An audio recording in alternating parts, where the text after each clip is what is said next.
جس سے آپ محبت کر رہے ہیں نا اسے بھی پتا ہو کہ آپ اس سے محبت کرتے ہیں.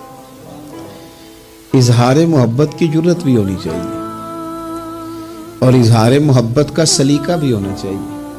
ہمیں آنا چاہیے یہ اظہار کرنا بھی کہ مجھے محبت ہے، یہ بھی ہمیں آنا چاہیے. دیکھو نا لوگ نفرتیں کرتے ہیں تو ان کا اظہار کرتے ہیں کہ نہیں. اور مجھے جی یہ بات نہیں پسند، ناراض نہ ہوئیے گا، میں نہیں اس بات کو یہ ایک تو کہنے کی طاقت ہے، تو یہ کہنے کی طاقت کیوں نہیں کہ مجھے آپ سے محبت ہے؟ یہ کہنے کی بھی تو طاقت ہونی چاہیے نا.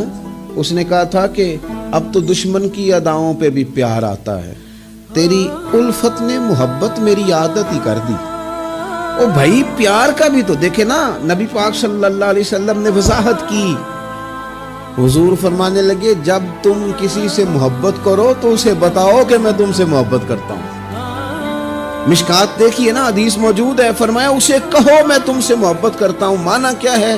اسے بتاؤ تاکہ اس کے دل میں بھی تمہاری محبت پیدا ہو جائے. اس سے کہو جا کے. ایک صحابی نے نا، ایک بندہ گزر رہا تھا تو عرض کی یا رسول اللہ میں اس سے محبت کرتا ہوں. فرمایا اٹھ یا رسول اللہ کیا حکم ہے؟ فرمایا اسے بتا کے آ کے میں تم سے محبت کرتا ہوں. حضور نے اٹھا کے بھیجا.